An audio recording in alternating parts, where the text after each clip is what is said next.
In 1470, giant gray ships appeared off Cádiz, with no sails, no oars. Strike Group 1470, the Night Wind of Cádiz. Recorded in the year of our Lord 1470 by Captain Esteban de Herrera. The summer lay heavy upon Cádiz, and the heat pressed the breath from even the strongest men. We knew the Ottomans were once again at sea, swift fustas and heavy galleys that had more than once attempted to raid our coasts and attack our ships. For days the mood had been tense, for everyone expected they would strike again soon. But that afternoon something happened that left my men and me speechless. Far out beyond the coast, where the water darkens to deep blue and even the greatest carracks can hardly anchor safely, there lay a line of ships, larger, smoother, and stranger than any I had ever seen. No mast, no sail, no oar. They were gray as stone, yet built of a substance that caught the sunlight in a different way. Behind them loomed an even greater ship, as broad as a fortress, with a flat surface atop it, upon which stood strange contraptions. The men in the harbor whispered, "Perhaps they are flying fortresses from the tales of Arabia."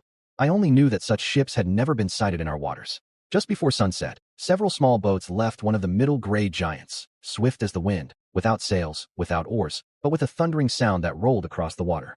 They steered straight for our harbor. I stood at the quay as the first boat arrived. Men in uniform clothing leapt out, wearing metal vests, carrying strange weapons, and speaking in a clear, firm voice that I understood instantly, as if we had shared the same tongue since childhood. Their leader called himself Captain Jonathan Reeves.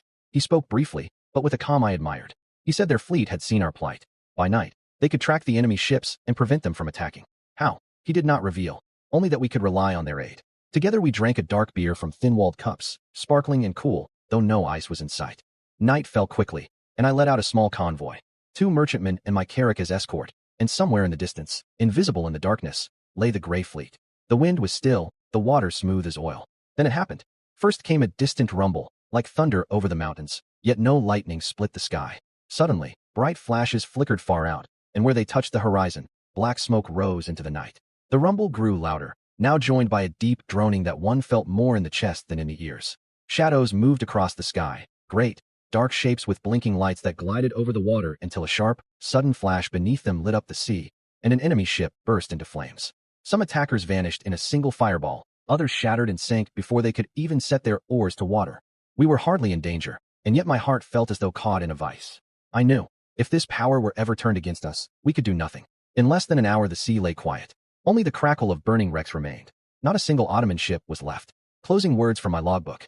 Tonight, I did not stand alone against the enemies of our realm. Out there in the darkness, beyond our sight, watched a power that strikes swifter than a man can see, and whose blow no shield, no wall, no ship can withstand. I do not know from where these gray giants came, but I know that as long as they stand with us, no enemy of Spain will ever set foot on our shores. Capitan Esteban de Herrera.